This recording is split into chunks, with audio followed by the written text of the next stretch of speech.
Welcome to our brand new show, The Press Box, 1-hour show every Monday night where we're going to get into several issues I know that you've been dying to sound off on. And you'll get your chance via Twitter, but we're going to start with the Bucs. Greg Schiano, how did it get this bad? Who is to blame?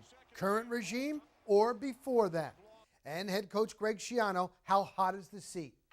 Gators, mediocre football program right now. My, how the Gators have fallen. Is it Will Muschamp's fault? How long does he have as the head coach in Gainesville? Hey, in Tallahassee, FSU is back. Will it be enough, though, for the Noles to get to the title game? Do you believe in Jimbo and famous Jameis? And I sit down with former Buccaneer defensive end Chidi Ahanatu, who feels the franchise just hasn't done enough for former Buccaneers and the NFL concussion lawsuit. Chidi is a part of that. What do these NFLers want to get out of this lawsuit? I'm going to introduce you to our panelists in just a minute. Tom Jones, Booger McFarland, and Jenna Laine. But now, let's get you caught up on some sports news.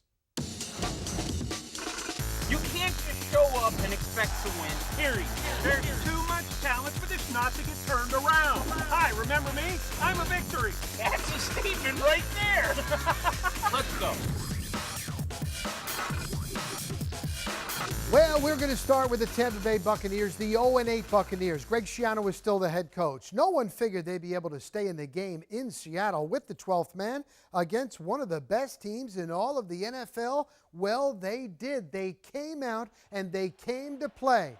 Toughest place to play outside in a stadium in the NFL. Rookie Mike Glennon wasn't fazed with the noise. They were up 7-0, and this pass, Tim Wright, touchdown.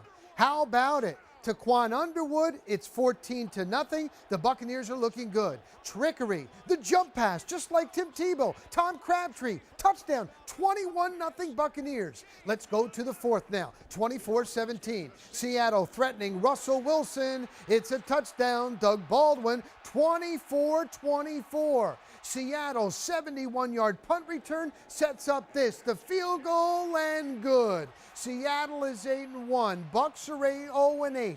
Greg Schiano sees the positives, even though he admits there are no moral wins in the NFL. Is it still disappointing? Yeah, it's very disappointing, but there's a lot of good stuff on that tape and things that we can build off of.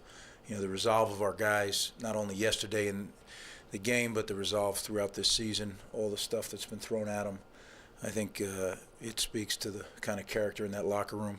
Why not stay aggressive when you seem like you have something building there and with seemingly nothing to lose at 0-7? Well, I look at every game as a one-game season, so there's a win and a loss to be had. So I don't take that approach. At the end of the second half, or at the end of the first half, I didn't think it was prudent. You know, I didn't think it was a good. They had just scored. We're up 21-0. Now it's 21-7. There's no reason to make it 21-10 or 21-14 by giving them the football. We didn't have good field position. At the end of the game, I thought we continued to be aggressive. Aggressive. Reverse may seem aggressive or some kind of jump pass, but I think aggressive can be in a lot of different ways. A lot of times as a play caller, you keep some things in your holster for the end of the game, second half and end of the game, fourth quarter. I thought Sully, both he and Bill did the good job of holding something back. Unfortunately, we just didn't execute it, but it was something they hadn't seen, and it was open. We didn't protect. So let's look at the pro resume of one Greg Schiano, still employed by the Tampa Bay Buccaneers. Okay, 7-17. Lost 13 of the last 14. Lone win against the Falcons. You remember that? End of the season last year. 4 losses this season. Right at the end, they chose rookie Mike Glennon over Josh Freeman, and that is where we stand. Now, we go college football. These are not your father's Florida Gators. Heck, they're not your older brother or older sister's Gators. They're 500. Will Muschamp's Gators playing in the world's largest cocktail party in Jacksonville against the dreaded Georgia Bulldogs going in. Will Muschamp's team had lost to Georgia 2 times. Only other coach to do that, Charlie Pell. Now, Georgia getting a spark in this one. The place is sold out, obviously. Watch what happens here. Aaron Murray. That is to Todd Gurley, who is back, and he is gone. 73 yards to the house. Was 7-0. He crosses pay dirt, 14-0 Georgia. The Gators were down 23-3. They come all the way back, 23-13. Tyler Murphy in the fourth, 14-yard run and in. They go for two. They get it to within 3. So Georgia up 23-20. The Dogs are running out the clock in an 8-minute drive. They're giving life on a 3rd down. Florida's Darius Cummings with a personal foul that allows the Dogs to run 2 more plays. Game over. Will Muschamp and the Gators lose to Georgia 3 years in a row. Muschamp tries to make sense of it all. The Gators now 4-4 and 3-3 in the SEC. Very proud of our players' effort, and you dig yourself a hole there in a game like that, and continuing to fight and play with intensity and effort and creating some opportunities for yourself.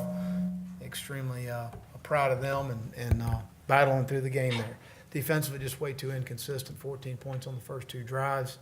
We've looked back at some, starting fast. I just think it comes back to putting our players in better situations to be successful. And just to understand your take and your stance on the penalties and situations like that, do you feel like that's something that will just take care of itself? I mean, it's not something No, it's something we coach every day, and obviously we're not doing a very good job. It's something we emphasize, something we talk about. We talked about this is an emotional game. There's going to be some, things we got to learn to walk away from those situations, and something I'm going to address with the team again today. Now, other side of the coin, FSU dominating previously undefeated Miami. It was not close. Do they have a shot at the national championship? Yes, they got to win out, but they also have to help from Oregon and Alabama. One of those teams has to lose in order for the Noles to play for the national title. All right, when we come back, you're going to meet our panelists. They're getting ready for some debate. Tom Jones, Booger McFarland, and Jenna Laine. There they are. There's Booger, Tom Jones in the middle, and Jenna Laine. Bring on the panel when we come back. Brand new show, The Press Box. Thanks so much for watching it here on Bright House Sports Network.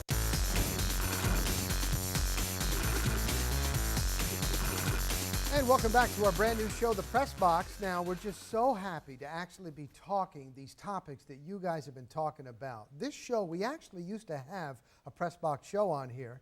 And believe it or not, one of our panelists used to be the host. Let me welcome in our fine panelists here. We have Tom Jones from the Tampa Bay Times, also the morning show with Rick on 620 WDAE. Good to see you, Tom. Good to see you, Rock. Thanks. You got it. And Booger McFarland, 2, not 1, but 2 Super Bowl champion rings with the Colts and the Buccaneers on the afternoon drive show with Booger and Rich on 98.7 The Fan. Booger, thanks so much for coming. All good, Rock. All righty. And we have Jenna Laine.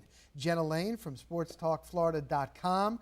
She's on radio stations around the country, and she's on so many different publications writing about the NFL and the Tampa Bay Buccaneers. We are honored to have you here, Jenna. Thanks for having me. All right, guys, we're going to get right to it. The big topic in the Tampa Bay, Central Florida, heck, it's made national news, is really Greg Schiano. We all know that he is on the hot seat. I want to start with you guys on what happened in Seattle by them being that close, being ahead, going into Seattle. Do you think this bides him a little bit of time, or do you think that it really didn't matter what happened in Seattle? Tom? I don't think it really mattered ultimately. I don't think the Glazers are going to make a move in season, and I think there are a couple of reasons for it. One, they like this guy. They're not like the media. They're not like the fans. They want this guy to succeed. But the other thing is, I don't think the interim thing works. You're going to bring in a guy like Dave Wannstedt to finish out the season. That's not going to help, because you're looking at this team right now. You think guys aren't playing now for Greg Schiano, or if they might not play for him, they'll definitely quit on a substitute teacher. You're gonna have Bill Sherton showing up at 5:20 in the morning. Nah, that ain't happening anymore. So I think this game yesterday, it still showed that the players are playing hard for him, but ultimately, I don't think it matters in terms of saving his job. Booger? Well, you think about it, Rock. They play Carolina on a Thursday night, national television, standalone game, and they get embarrassed. By my account, they got embarrassed. If you don't fire him then, over the subsequent weekend, Friday, Saturday, Sunday, then how are you going to fire him after a game in Seattle? The team's still playing hard for him. The team is still trying their best for him, as we can see by the effort yesterday. But at the same time, I agree with Tom. The interim tag just doesn't work in this league, because as soon as you put an interim coach in there, guess what happens? Now the coaches that are behind him, position coaches, hey, man, do you have a running back coach next year? The players start looking around. The players start wondering who's going to coach this team next year. The effort, the accountability. You start losing little things like that matter to a ball club. So if they didn't fire him after Carolina, they're not going to fire him after Seattle. He'll more than likely be the coach till the end of the year. You think so, Jenna? Yeah, you know, to kind of jump on that a little bit too, you know, after, again, they got embarrassed against Carolina in front of national TV. They went up to Seattle. I don't think anyone gave them a chance in that game. If they don't fire him after that, do you think they're going to let him go after the Dolphins come to town? See, I'm only thinking about, though, that Monday night game when Sapp's number is going to be retired. It's a sellout, so many Buccaneer fans bought the tickets. We saw the hazmat suits. We saw the bags. You know it's going to be like that. It's a holiday, which means guys are going to be drinking a lot of hours during the day. The Glazers don't like to be embarrassed. You really don't think, though, that it could happen? I think if they were to get embarrassed again, and I mean like really embarrassed, I mean, they'd have to lose by like 6 touchdowns, I think. But otherwise, I agree with Booger. If you weren't going to do it after the Carolina game, why would you do it now? I think the best plan is to play out the rest of the season, and then you go into the offseason thinking, okay, who's going to be our next head coach? But Booger's exactly right. If you fire the guy now and you bring in an interim coach, all of a sudden those assistant coaches, they're not game planning for the next game. They're trying to find a job for next year because whoever the new coach is next year, he's not bringing any of these guys back. And if they didn't fire Raheem, I mean, they let him go on a 10-game skid before finally pulling the cord. No, I know. I would believe that they would kind of grant that same, what's the word I'm looking Well, no, for? you're right. Give him that same opportunity. Yeah, Right, no, exactly. you're right. Their MO is they've never done that before. Booger, as a player, okay, you have a hard-fought game like that. Nobody's giving you a chance. And at the end, you got to fly back and you lose. What's worse, knowing it was just, man, you had no shot, or losing a heartbreaker like that? I know Rick was there talking about how he just saw how down everybody was, and Schiano even seemed down. What do you, as a player, man? Obviously, losing a heartbreaker is tough. You know, I've been blown out 45-0 in Oakland. And that plane ride back, although it wasn't easy, it wasn't exactly hard either. But because we knew, hey, we just didn't show up, we didn't play well. When you go out and you get a 21-0 lead, and you have Seattle, by some the Super Bowl favorite by many, and you have them at their place where nobody can win at, and you should have won the game, that's a tough pill to swallow. On top of that, the team's 0-8. Everybody's starting to come out, hey, fire the coach. I mean, they can't go to the grocery store. They just need a win to kind of calm the storm a little bit, and they can't get that. And I think they don't understand really how to win. This coach is 0-7 in games decided by 3 points or less. He doesn't know how to win. I think that's the biggest issue. And I just hope the team doesn't fall into that category of saying, we just don't know how to get the job done, because here lately they haven't. I still think the play of the year, as much as we hate to look back at it, was that very first game. Levante David pushed the guy to bounds. I really think they win that one game. I'm not saying they're going to be 4-3 at this point, but Booger's exactly right.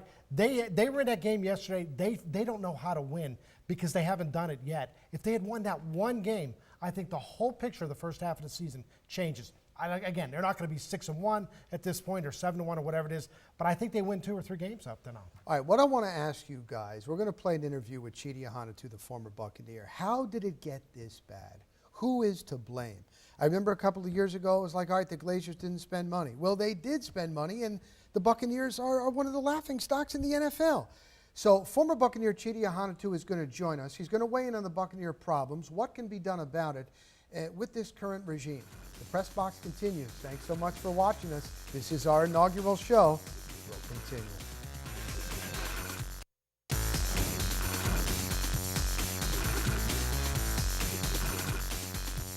Welcome back to the Press Box here on Bright House Sports Network. Now, what we're going to do for every one of these press boxes, we're going to have a big-time interview.